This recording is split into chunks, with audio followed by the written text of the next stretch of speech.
Blood was still wet on her knuckles when she carried the boy out, smoke curling off her apron like the last fingers of hell trying to pull her back in. That night when the mansion burned, she was the only one who ran toward the fire. Not the bodyguards, not the millionaire in his tailored suit, not the glittering guests clutching their diamonds. It was the woman nobody even bothered to see. Her name was Mariah Green. Folks at that house barely used it. To them, she was just the help. A shadow who polished marble floors until her shoulders screamed, who carried trays heavy enough to bruise her wrists, who cleaned up their wine spills while they laughed like she wasn't standing right there. Invisible, that was the role they cast her in.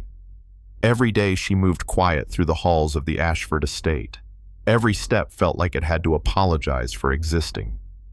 Guests smirked at her old shoes, her patched-up apron. "Look at her wobbling like she just came in off the street," one woman whispered during dinner. Her friend snorted into her glass. "She belongs there more than here." Mariah heard them. She always did.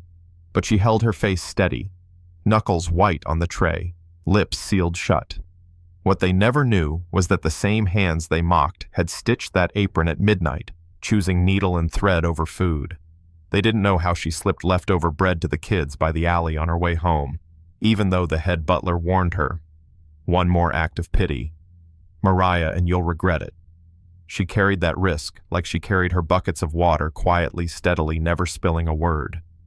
The only person in that mansion who seemed to notice she was human was little Daniel Ashford, 10 years old, too soft for the world he was born into. At parties, while stockbrokers and fashion queens buzzed around, he'd sit in a corner folding napkins into little boats. Sometimes their eyes met. He'd smile small but real. She'd nod back a secret language that said, "I see you too." Then came the night everything cracked open. The Ashfords were hosting another gala, champagne towers, violins, spotlights bouncing off chandeliers. Mariah was balancing a tray of crystal flutes, weaving through the crowd like she was made of glass herself. Perfume so strong it stung her eyes, laughter sharp as glass. She was a shadow again, nothing more. But the air shifted. At first it was just a faint, burnt smell under all the perfume.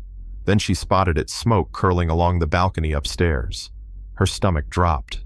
Before she could breathe, a sharp crack, echoed glass exploding in heat. Then flames burst from the drapes. Chaos erupted. Fire, someone screamed. Heels snapped on marble. Men in tuxes shoved each other toward the exits. Women clutched their purses tighter than their kids. Guards barked orders, but their fear cracked through. And in the middle of it, Victor Ashford, the millionaire himself, stood frozen, yelling into the void, but not moving an inch. That's when it hit her. Daniel was gone from his chair. In the stampede, nobody noticed the boy had slipped away. Then came the cough, thin and broken, from upstairs. Mariah's blood turned cold. Around her, grown men trampled each other to escape. But her legs were already moving toward the stairs. A waiter grabbed her arm. "Ma'am, this way," but she shook him off. "There's a child up there." He stared like she was crazy. Someone behind hissed, "Not worth it. She'll get herself killed." Another muttered, "She's just the maid." She didn't answer. She grabbed a linen cloth, dunked it in water, tied it tight over her mouth. And she climbed. Heat slammed her like a wall. Paint blistered on the doors. Flames hissed like snakes. She stayed low, crawling, listening for that cough. "Daniel," she shouted into the smoke. Then she heard its second door on the right. The handle scorched her palm. She slammed her shoulder until the wood gave. Inside, curtains spat embers. By the bed, a small shape curled up, eyes glassy with fear. "Hey, I'm here," she whispered, steady as a lullaby. He tried to stand, but his knees buckled. She wrapped a wet cloth over his mouth, scooped him onto her back, and turned her body into a shield. His heartbeat pounded against her ribs, frantic, fragile. Step by step, she carried him through fire. Railings burned her hands. Stairs groaned under her weight. Flames licked at their heels. She pressed her forehead to a cracked window halfway down, letting Daniel breathe one sip of fresh air. His little hands clung tighter around her neck. Almost there, she whispered, even though her lungs screamed. When the gallery door finally gave way and night air hit her face, Relief didn't flood, it trickled. Thin, steady. Enough. Outside, sirens wailed, guests gaped, guards whispered. She carried him out, while we ran. Mariah lowered him gently onto the pavement. He wouldn't let go of her neck until paramedics pried him free. Her palms were raw, apron scorched, breath ragged, but she kept one hand on his back until she was sure he was safe. Only then did her own knees give. The hospital smelled of antiseptic and clean sheets. She woke with every muscle aching like stone. For a moment, she thought she was still inside the smoke until she felt it. A small hand gripping hers. Daniel. He sat by her bed, eyes wide but alive, refusing to let go. Then the door opened. Victor Ashford walked in. Not the Iron Man from the gala, not the tycoon glued to his phone. His jacket gone, hair disheveled, face stripped bare. Nurses paused. Even Daniel sat straighter. Mariah dropped her gaze, automatically trained by years of invisibility. But his voice made her look up. Low, unsteady. They told me you carried my son out of the fire. He paused, letting the weight of it settle. You could have run. You should have run. Her throat rasped. He was alone. Silence stretched. Then in a move nobody in that mansion could have imagined, Victor Ashford sat down. The chair creaked under him, awkward, human. For the first time he looked at her, not through her, not past her, but at her.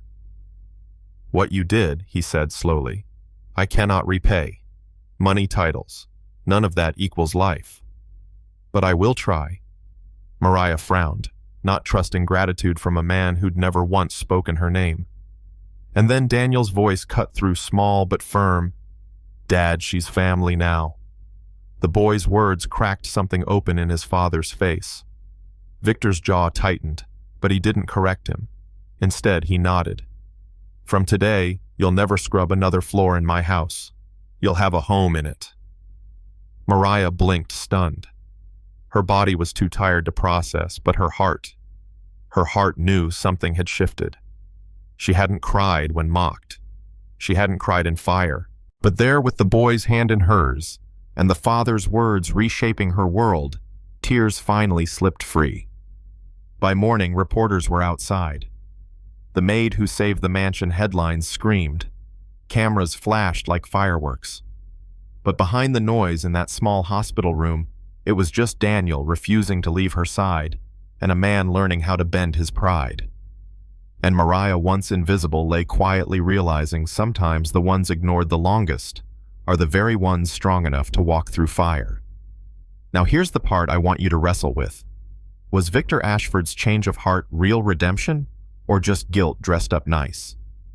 Did society finally see Mariah because of her courage, or because she saved a millionaire's heir instead of a beggar's child?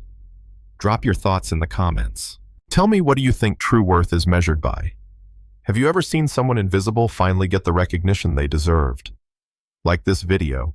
If Mariah's courage moved you, share it so more people can feel this story. And don't forget to subscribe for tomorrow's story of justice, love, and the quiet power that changes everything.